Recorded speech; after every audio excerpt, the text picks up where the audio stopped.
What's going on, everybody? Today I'm going to be going over a complete gear tutorial for a Canadian fly-in fishing trip. So let's get started. Starting with the rods.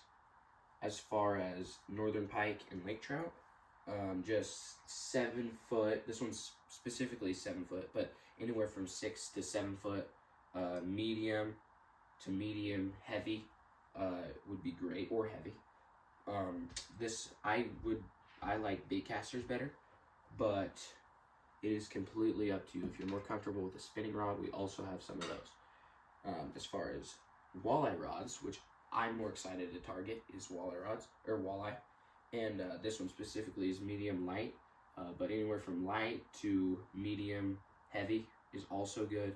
I would suggest something a little bit lighter than pike because the walleye bite way more subtly than northern pike do. So then reels, well, we just have bait casting reels, and then for walleye rods, I would consider a smaller reel because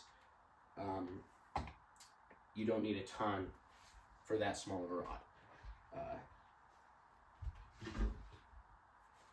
Okay, moving on to accessories. This is very important. This is a jaw opener for pike.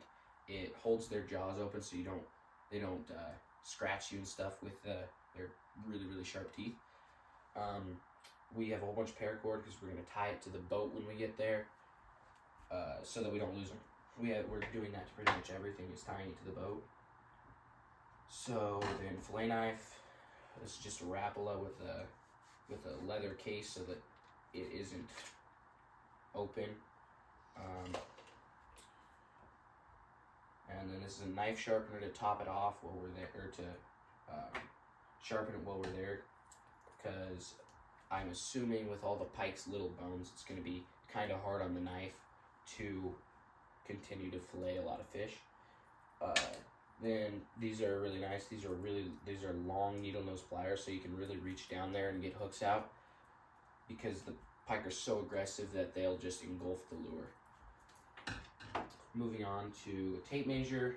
It's just a little 6-foot tape measure, nothing fancy, so that we know how big, because we're hoping to catch like giants over 40 inches. And a scale, just so we know how heavy they are. These are just line clippers, but for braided line, which what we're using for the pike rods is 30-pound braided, and these won't cut 30-pound braided. So we are bringing these nice little fishing scissors to cut those that braided line. Then I'm bringing, this is my Garmin Striker 4. I use it a lot for ice fishing, but I just went to Cabela's and got this this transducer mount, and it just mounts to the side of those little thin aluminum boats, and it extends and everything. Extends a ways, depending on how deep you want it to be in the water. And this is just an ammunition box that I cut a hole in the top for the cord and put a big old battery, 12-volt battery in there, and it works absolutely amazing for what I need it for. Moving on to tackle. As far as pike spoons, 4.5 inches is about the sweet spot in our opinion, but it works up to 6 inches, and you can catch them on pretty much any size. But I think 4.5 inches is the perfect size. We have a lot of different colors, just because you never know what they like the most. This is just a plain silver, and it's shaped a little different, so it moves in the water just a little bit different. This is like corrugated almost, and it just makes it flutter in the water slightly different. I'm really excited about this. This is like a giant rooster tail. If you don't know what that is, it's just like a spoon for trout, and it's just a giant one of those that has a spinner. It goes all the way around, and so I'm really excited about that. And this is pretty much the same concept. It doesn't have hair on it, and it's a little bit smaller. So an assortment of different colors for whatever's working best. Then we also have these like plugs or whopper plopper or whatever. I don't even know what they're called all the way, but they're top water, and a top water bite would be awesome. I'm really hoping we get into a top water bite for the northern pike. And this is also top water, just a spinner.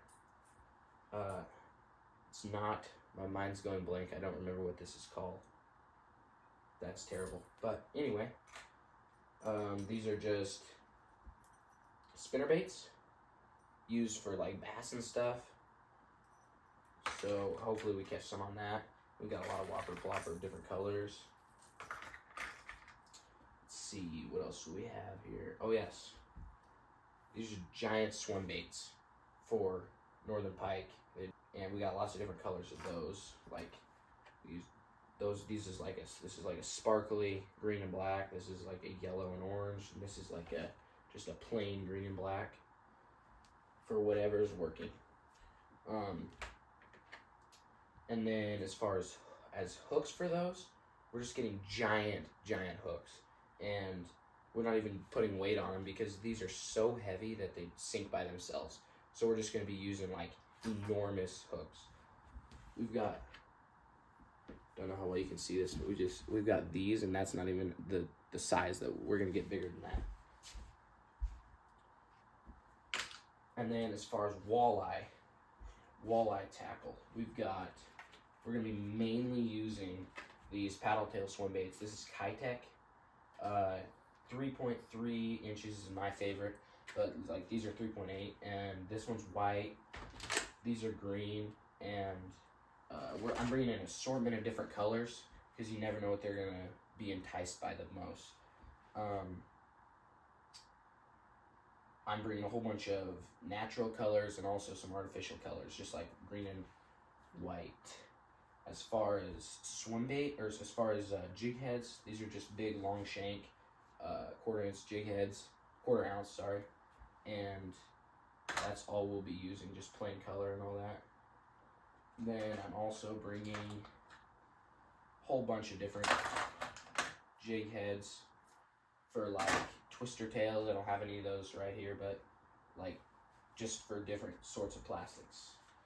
And also bringing a whole bunch of Z-Man chatterbaits, which we're just putting Gulp Alive minnows on those and slowly reeling them in. It works well here where we live, and hopefully it'll work good there. I'm assuming it will.